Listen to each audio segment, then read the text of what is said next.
John chapter 6, verses 1 through 14 from the New King James Version.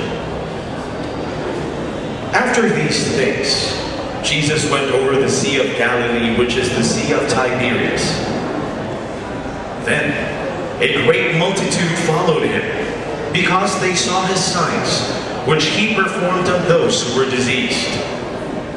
And Jesus went up on the mountain, and there he sat with his disciples. Now the Passover, a feast of the Jews, was near. Then Jesus lifted up his eyes, and seeing a great multitude coming toward him, he said to Philip, "Where shall we buy bread that these may eat?" But this he said to test him, for he himself knew what he would do. Philip answered him, 200 denarii worth of bread is not even sufficient for them, that every one of them may have a little.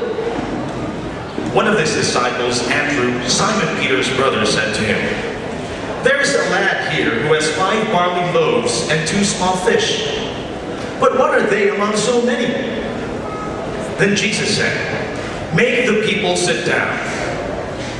Now there was much grass in the place. So the man sat down, in number about 5,000. And Jesus took the loaves, and when he had given thanks, he distributed them to the disciples, and the disciples to those sitting down, and likewise of the fish, as much as they wanted.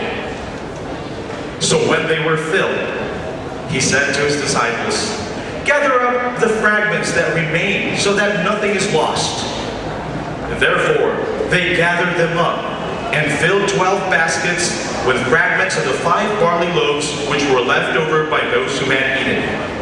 Then those men, when they had seen the sign that Jesus did, said, "This is truly the prophet who is to come into the world." John chapter 6, verses 1 through 14 from the New King James Version.